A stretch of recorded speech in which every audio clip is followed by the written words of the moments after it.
This beautiful saying, "Have compassion for all beings, rich and poor alike. Each has their suffering. Some suffer too much, others too little," reflects one of the central pillars of the Buddha's teachings. Universal compassion, karuṇā, and understanding the shared nature of suffering, dukkha. It reminds us that suffering touches every life, regardless of wealth, status, or circumstance, and that compassion must extend beyond all boundaries. Here's a deeper explanation of what the Buddha meant through this teaching. 1. The universality of suffering, dukkha. The Buddha taught that dukkha, suffering, dissatisfaction, or inner unrest, is a fundamental part of human existence. It does not discriminate between the rich and the poor, the powerful and the weak. The poor may suffer from hunger, hardship, and insecurity. The rich may suffer from loneliness, fear of loss, anxiety, or emptiness despite abundance. Thus, suffering exists in different forms, visible and invisible, but it unites all beings.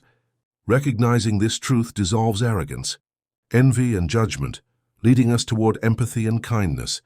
2. True compassion, karuṇā. Karuṇā, or compassion, is not pity. It is the heartfelt wish to relieve the suffering of others, grounded in understanding and wisdom. The Buddha taught that compassion must be unconditional, extended to all beings, not only those we like or agree with. When one's heart opens in compassion, there is no us and them. Every being, human, animal, or spirit, becomes part of one vast, interconnected life. The Buddha himself exemplified this compassion by caring equally for the sick monk, the starving beggar, and the wealthy disciple. 3. Seeing beyond appearances. This teaching also reminds us not to judge suffering by outward appearances. A person may smile on the outside, but struggle silently within. Another may live in poverty, yet have great peace of heart. By cultivating mindfulness and empathy, we learn to see beyond surfaces, to feel the unspoken pain and longing in every being. This is the beginning of true compassion, seeing with the heart, not just the eyes. 4. Balance in compassion.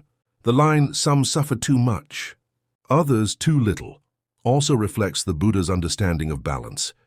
Those who suffer deeply can cultivate patience, humility, and spiritual strength. Those who suffer little must cultivate gratitude, generosity, and mindfulness, lest comfort give rise to ignorance or pride. True compassion sees both, not comparing pain, but embracing all experiences as part of the path toward awakening. 5. The path of the compassionate heart. Practicing compassion purifies the mind and leads toward enlightenment. The Buddha taught that compassion arises naturally when we realize the interconnectedness of all life, that every being as joy and pain are, in truth, our own. When compassion fills the heart, hatred dissolves, judgment softens, peace blossoms. As the Buddha said, "As a mother protects her child, her only child, with her own life, so with a boundless heart should one cherish all living beings." In essence, this teaching invites us to see suffering as a shared human experience, offer compassion without discrimination, recognize that both wealth and poverty carry their own forms of pain, cultivate balance, gratitude, and kindness in all circumstances. When one truly understands this, compassion no longer feels like a duty. It becomes a natural expression of wisdom and love. In the Buddha's words and example, we learn that to live with compassion is to live in harmony with the very essence of life itself.